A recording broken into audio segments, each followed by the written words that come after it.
Imagine you are 10 years old. Just, really put yourself back in those shoes for a second. Oh, wow. Okay.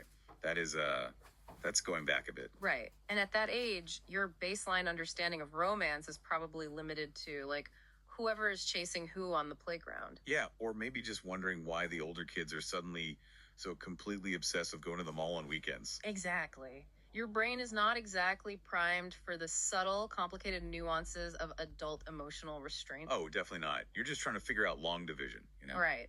But then imagine you turn on the television, and instead of cartoon, you watch this quiet, slow burn 30-minute drama. Drama about adults, right? Yeah, literally about two adults commuting on a train to Tokyo. For most kids, that sounds like an absolute recipe for instant boredom. Oh, I would have changed the channel in 2 seconds flat. Same.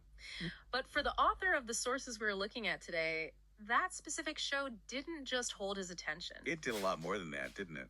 It secretly and permanently wrote the exact neurological script for who he would fall in love with. Which is just wild to think about. It really is. It wrote the blueprint for how he would experience heartbreak, literally 30 years later. Yeah. So, okay, let's unpack this. I love this topic so much because it completely upends how we usually think about media consumption, How so? Like, what's the usual assumption? Well, we tend to assume that the books or movies we engage with as adults, when we actually have the maturity to understand them, are the ones that shape our philosophy. Oh, right, because we can intellectualize them. Exactly. But developmental psychology paints a very, very different picture. Okay, walk us through that. What is actually happening in a 10-year-old's brain? So those early years, particularly around late childhood and pre-adolescence, they are characterized by this immense neuroplasticity. Neuroplasticity. So the brain is just absorbing everything. Yeah, like a sponge. The brain is aggressively building schemas. Basically, these are cognitive blueprints for how the entire world operates. Wow. So it's not just entertainment. Not at all. When a child observes a complex adult dynamic on screen, they aren't just, watching a fun story. They are literally downloading a psychological template. And today, in this deep dive, we are going to explore the architecture of that exact template. Yes, and we have some really incredible source material to work from. We do. We have this fascinating stack of deeply reflective, highly personal essays written by an author who is looking back over a lifetime of memories. He's a pretty self-aware guy, even as a kid, right? Oh, definitely. An admittedly precocious kid. And his essays center around this vivid, almost haunting recollection of a late 1960s Japanese television drama. And the title of that show was Seinen Kazoku. Yes, Sanin Kazoku, which translates to a family of three. And decades after it originally aired, this author, now a fully grown man, actually went out and tracked down the DVD box set of this old, somewhat obscure show. Which is dedication. Tracking down physical media decades later is no joke. Right. And he didn't just buy it out of simple nostalgia. He bought it to conduct this sort of archaeological dig on his own soul. Right. I love that phrasing. An archaeological dig on his own soul. He was trying to figure out why this specific portrayal of a beautiful, pure relationship left such a massive, lifelong impact on his personal romantic compass. Because it really did become his true north for romance. It absolutely did. Yeah. So what are we really looking at here today? Well, we are exploring a really fascinating intersection of media theory and cognitive behavioral patterns. Yeah. We're moving far beyond just a simple television recap. Yeah, this isn't just a TV review. Exactly.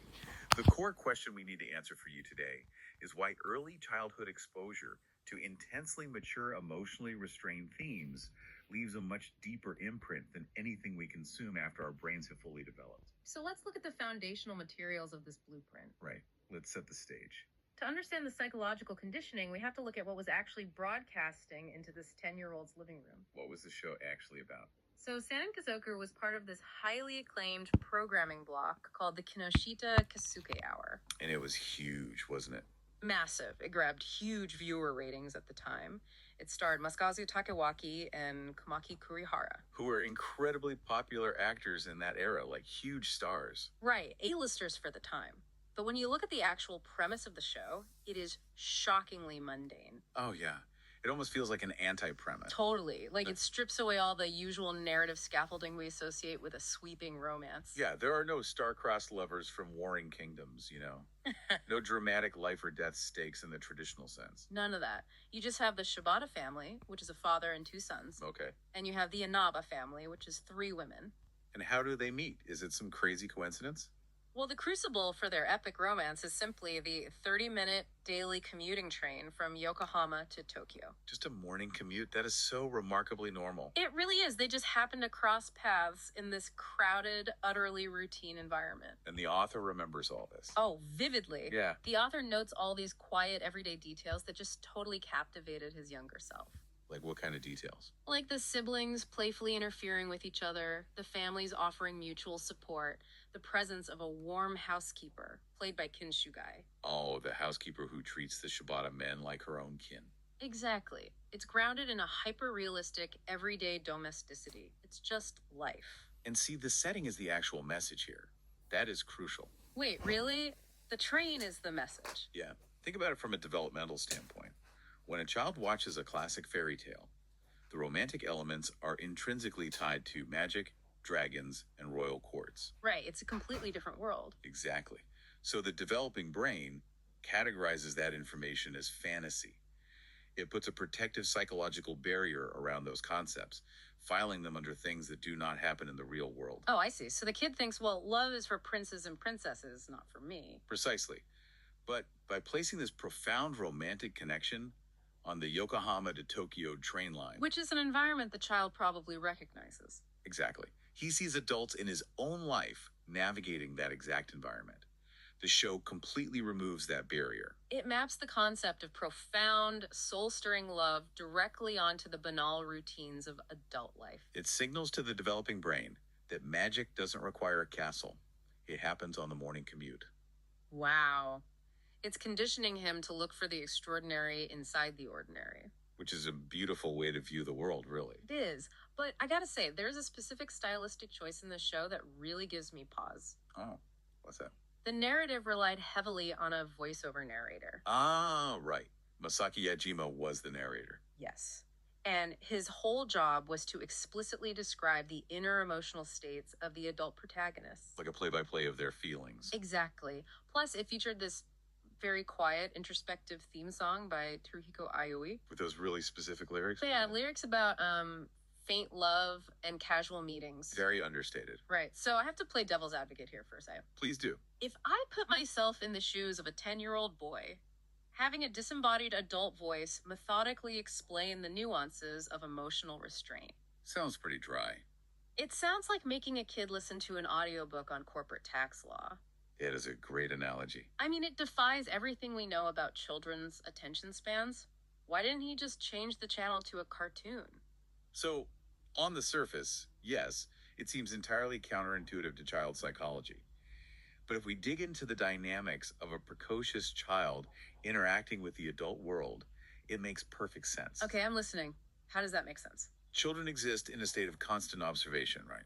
They watch adults exchange glances, or they notice when adults lower their voices or suddenly change their behavior. Yeah, kids notice everything. They notice everything, but they often lack the emotional vocabulary to decode what those actions actually mean. Because they just don't have the life experience yet. Exactly. The adult world is essentially a locked room, and children are constantly trying to peek through the keyhole. Oh, so the narrator is essentially handing the key to the room. Precisely.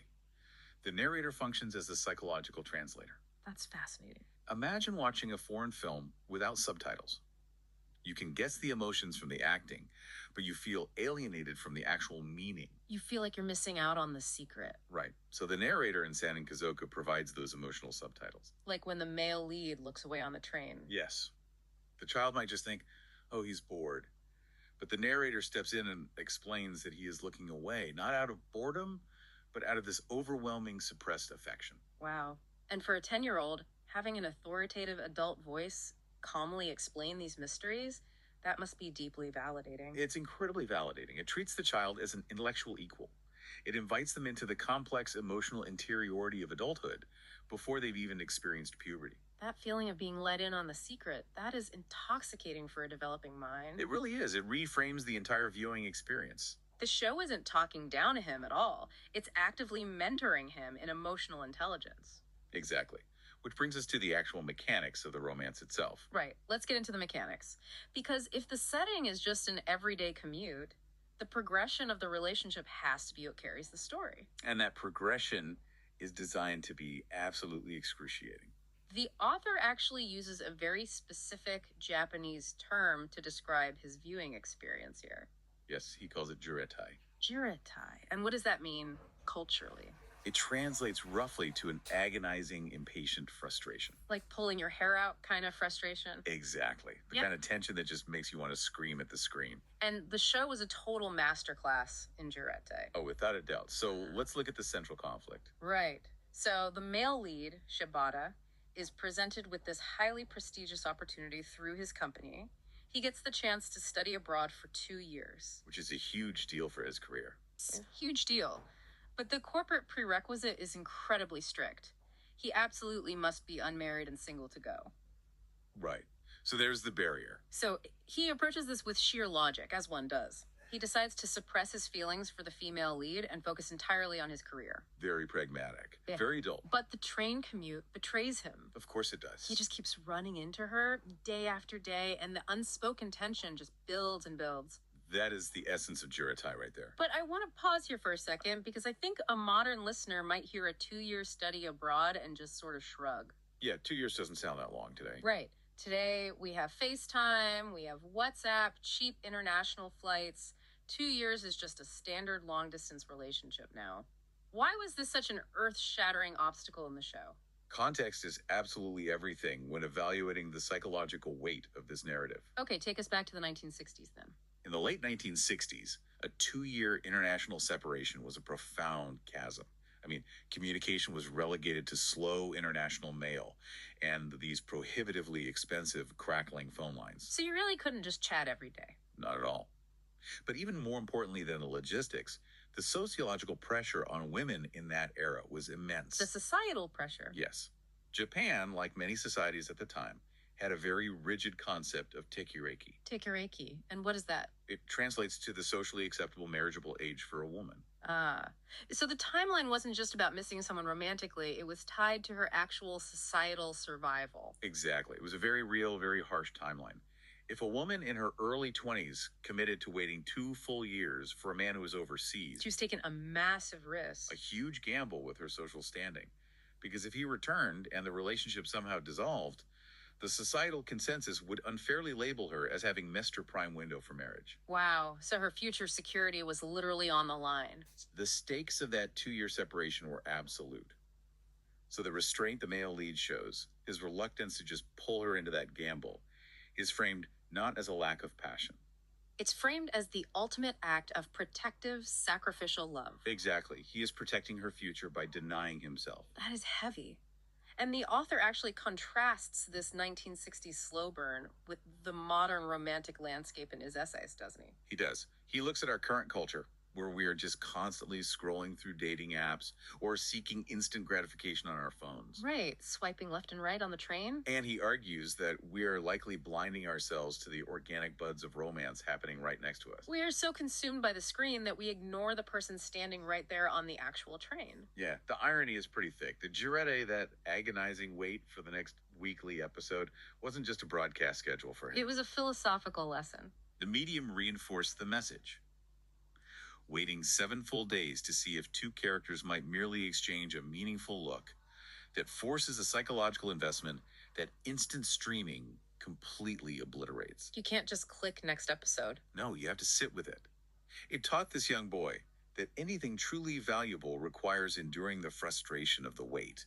It builds a tolerance for delayed gratification. Right, linking emotional depth inextricably to patience. So the pressure cooker is fully sealed, the heat is on, and this 10-year-old boy is watching intently every single week. Waiting for the payoff. And when that tension finally releases into cinematic moments, it leaves a permanent brand on his consciousness. But what's fascinating is how restrained those payoffs actually are. Yes. The specific scenes he remembers decades later are entirely devoid of the sweeping, melodramatic physical intimacy you might expect from a Hollywood climax. There is no grand makeout session in the rain. None of that.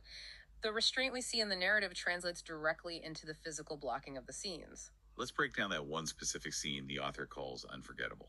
Okay, yes. The beach scene. Right. So it's a drive date, and they stop at the beach. The male lead pulls out a cigarette and strikes a match. A very standard cool guy move for the era. Very 60s. But The ocean wind is fierce and it's threatening to blow out the tiny flame. So, what does the female lead do? Without saying a single word, she simply steps close to him and raises the collar of her coat to shield the match from the wind.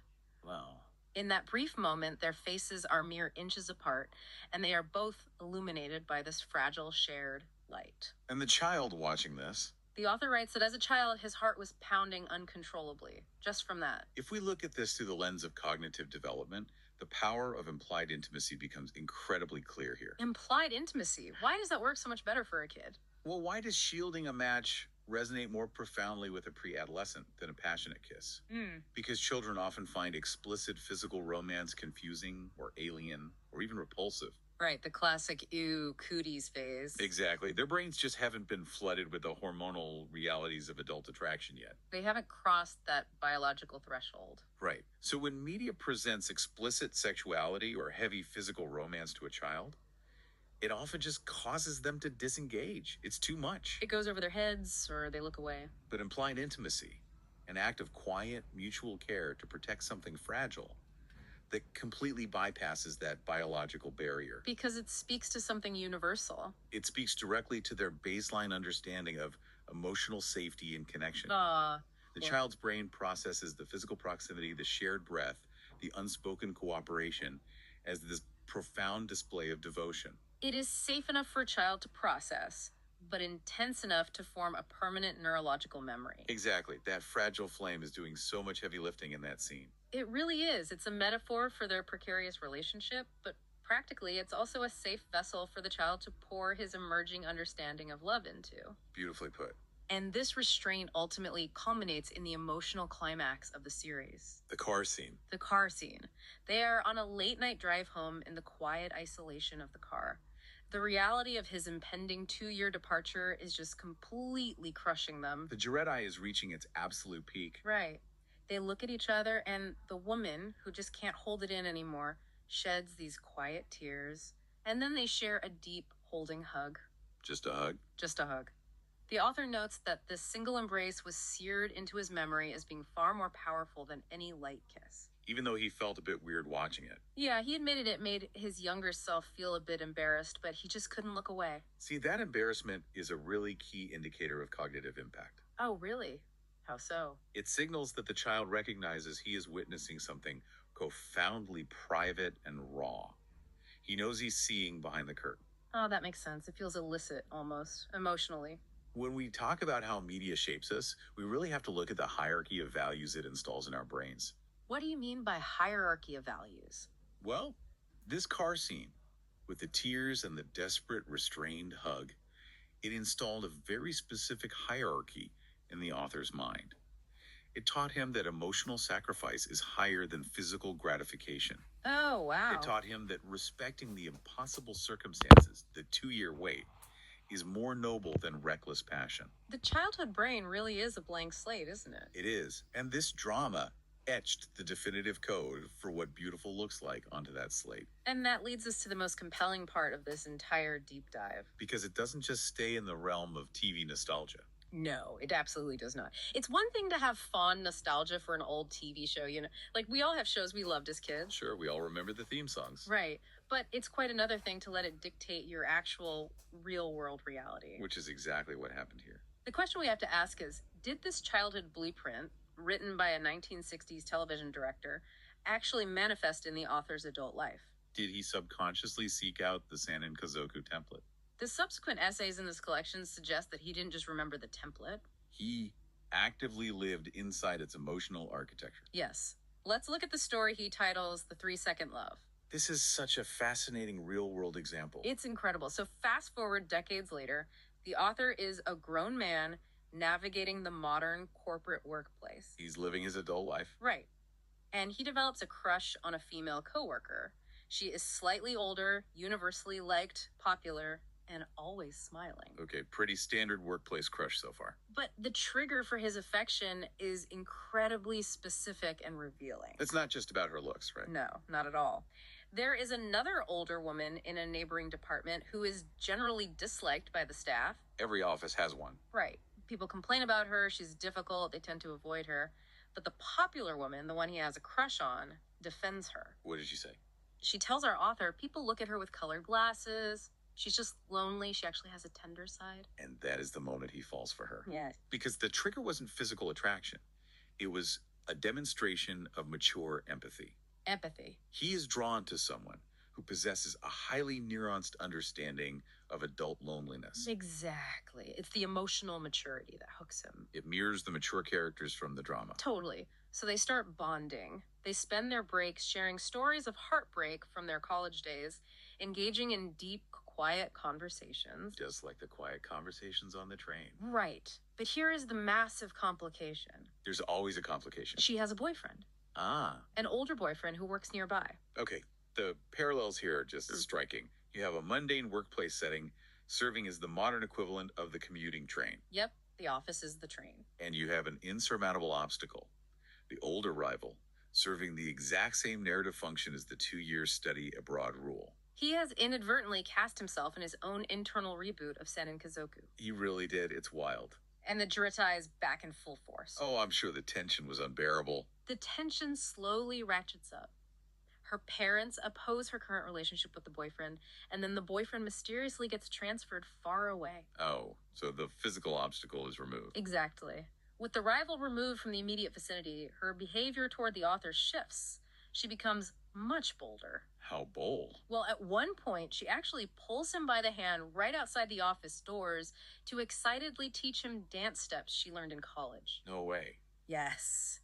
The implied intimacy of dancing just outside the corporate walls, it's the beach scene all over again. Protecting the flame from the wind, dancing outside the office. It's the exact same beat. It is. And of course, the rumors start circulating in the office. Which creates that external societal pressure we talked about. And this forces the confrontation, the absolute climax of their workplace drama. What happens?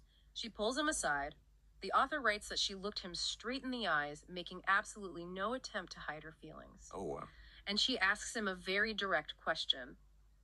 We aren't just a rumor, are we? That is intense. He notes that for exactly 3 seconds, suspended in that quiet office space, they were completely, undeniably in love. 3 seconds of total unvarnished transparency. But then the author speaks, and he says, yes, we are, because you have a boyfriend. Oh, man. He had the opening, the rival was far away, the feelings were absolutely mutual, but he consciously chose to lie. He chose the restraint. He lied to protect her stability, to hit the reset button on the escalating situation. He notes she looked a bit lonely, but ultimately relieved, and simply said, yeah. Wow. 6 months later, she left the company to follow her boyfriend. That is heartbreaking. But I have to push back on the author's framing here. Okay, let's hear it. Is it possible he's just retroactively applying this noble TV template to rationalize what was essentially a failure of courage? Mm-hmm. Like maybe he was just scared of the messy reality of stealing someone's girlfriend, and he's using the drama as a psychological shield so he doesn't feel like a coward? That is a very valid critique of memory, honestly. Human beings are storytellers, and we often edit our pasts to make ourselves the noble protagonists. Right. We want to be the hero of our own story. However, whether he acted out of fear or out of a genuine desire to protect her, the mechanism of his justification is what really matters here. What do you mean by the mechanism? When his brain needed to process that heartbreak, it reached for the most profound neurological file it had on hand. The sacrifice from Senin Kazoku. Yes. He found comfort in the narrative that true love means giving up your own desire for the other person's stability. Wow. So even if it was fear, the blueprint was the safety net. Exactly. He writes that telling the truth in those 3 seconds would have irreversibly changed their relationship.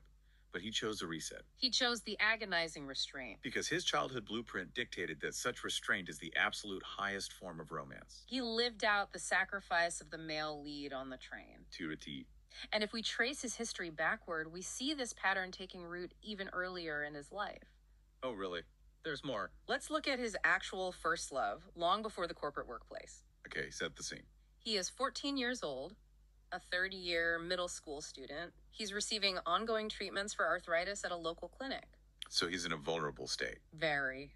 And he falls completely, hopelessly in love with the nursing assistant at the clinic. Notice the recurring motif here. Older woman. An older, more mature woman in a setting defined by caregiving and vulnerability. Yes. She is a working adult, 2 years older than him, attending nursing school. Okay. He describes walking into the clinic one afternoon, seeing the late afternoon sun illuminating her brown hair, and thinking she looks like an actual angel. That is such a classic, pure adolescent feeling. It is, and his reaction is so purely agonizingly middle school. He starts sneaking his father's strong-smelling hair liquid to style his hair before his appointment. Oh no, I'm sure she definitely noticed the smell. Oh, she definitely knew. He visits the hospital every single day, fabricating ridiculous excuses like having a mild cold just to sit in her presence. It is a masterclass in unrequited Giretti. It really is. The dynamic here is so crucial. The affection is entirely asymmetrical, yet it deeply motivates him. Right, because the communication isn't about romance. They aren't going on dates. What are they talking about? They talk about his impending high school entrance exams. She pushes him to take his Icon Level 2 English certification. Very practical advice. She tells him bluntly, "You won't pass if you don't take it." And her casual encouragement becomes his absolute imperative. He's doing it all for her. He studies frantically, driven entirely by the desire to prove his worth to this older, mature figure. He even selects the science track in high school. Even though he didn't like science. He openly admits he was terrible at it. But he reasons, if she's going to be a nurse, I should probably be a doctor. Oh, that is so sweet. Yeah. And it really shows the parasocial mentorship of the television narrator made manifest in real life. Yes, exactly. She is guiding him through the threshold of adulthood, just like the voiceover guided his 10-year-old self. But the closure of this first love is where the psychological blueprint permanently sets, like concrete. How does it end? Years go by. He is now a senior in high school. Out of the blue, she contacts him. Okay. They agree to meet at a coffee shop in Shinjuku. She hands him 2 photographs of herself, thanks him deeply for the letters he had written her over the past 3 years, I know, man. and then delivers the final crushing blow. She is getting married. Oh, the absolute finality of the situation. It's devastating. It perfectly mirrors the unchangeable reality of the 2-year study abroad from the drama.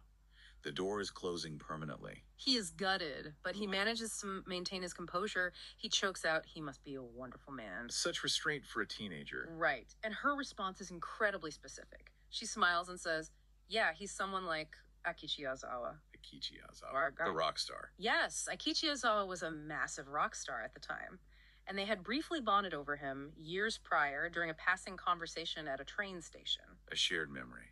The author reflects on this moment and calls it the ultimate application of the peak end rule. That is a brilliant psychological observation on the author's part. I thought so too. Could you explain the peak end rule for us? Absolutely. So the peak end rule, which was developed by Nobel laureate Daniel Kahneman, is a heuristic that dictates how our brains record memories. Okay. Kahneman proved that we do not remember the sum total of an experience. We just don't have the capacity. Right, we don't remember every single minute. Exactly. We don't average out all the days of a vacation or every hour spent in a relationship. Instead, our brains take a cognitive shortcut. But what's the shortcut? We judge and remember an entire experience based almost entirely on 2 specific data points. First, how we felt at the absolute peak of the emotional intensity, whether that peak was positive or negative. In the second point. How the experience ended. So the brain throws out the daily mundane details and just keeps the highlights in the finale. Precisely. If a vacation is wonderful for 6 days, but ends in a horrific argument at the airport, the brain encodes the entire vacation as a stressful failure. That makes total sense. Conversely, in the author's case, years of agonizing, unrequited longing, and the painful realization that she is marrying someone else that could easily have been encoded as a traumatic rejection. It could have ruined his view of love forever. But the nurse executes a perfect end. By mentioning the rock star. Right. By referencing Aikichi Yazawa, a shared esoteric memory from their past, she validates his existence. She's saying, "I remember you." She communicates, "I remember what we talked about. You mattered to me." That beautiful, respectful closure overwrites the pain of the rejection. It seals the memory in amber as something pure and untarnished. It crystallized the experience. He writes that the very next day, he went out and bought Akichi Yazawa's autobiography. Of course he did. And he read a specific line in that book that became his lifelong mantra. What was the line? "First love is fine as it is. It's better not to end up together." That line perfectly articulates the philosophy he learned at age 10 watching the Yokohama train commute. It really does. Yeah. When we synthesize the timeline here, the cohesive nature of his romantic topography is just stunning. It's a straight line from age 10 to adulthood. This precocious child absorbed a media narrative that equated pure romance with immense restraint, deep mutual respect, and eventual sacrifice. Right.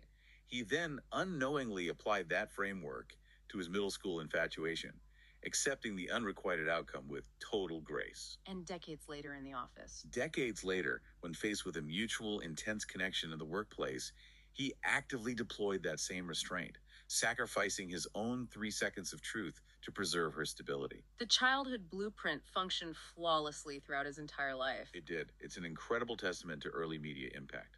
It's deeply poetic. The blurry images of an elementary school television broadcast didn't just entertain him for 30 minutes a week. They gave him a permanent vocabulary for processing human connection. They taught him that the highest, most noble form of love is often the love that is held back. The love that protects the other person from a distance, even if it means enduring the agonizing duretti yourself. We carry invisible scripts into every room we enter, don't we? We really do. Into every relationship we attempt to build. The media we consume before we have the cognitive defenses to intellectualize it doesn't just pass through us, it becomes the mortar in the foundation of our personality. Which leaves us with a really profound question to examine in our own lives right now. Absolutely. We've spent this time on our deep dive dissecting how a 1960s commuter drama raised a young boy. But what about you? You're probably thinking about the media you consumed as a kid right now. We often brush off our childhood obsessions, the VHS tape we rewound until it snapped, the fantasy novel we read under the covers with a flashlight. We brush them off as just silly, immature phases. We think we just grew out of them. But the architecture remains. I highly encourage anyone listening to take a hard look at their adult life today. Where should they look? Look at the specific dynamics of your career choices, the recurring traits of the partners you are drawn to, or your default settings when navigating conflict or heartbreak. Just look for the patterns. If you trace those patterns back to their origin, you might be startled to find that you're faithfully reciting a script you memorized when you were 10 years old. The aesthetics might change, but the emotional logic rarely does. Exactly. So ask yourself, what is your Seinen Kazoku? And in what ways is it still silently directing your life today? That is such a chilling yet incredibly beautiful thought to sit with. It really is. To realize that the ghosts of our childhood media are still walking alongside us, shaping the way we love and live. Thank you so much for joining us on this deep dive into the invisible blueprints of our memories. We hope this conversation sparked a little self-discovery for you. Until next time, keep examining the scripts of your own life. Take care.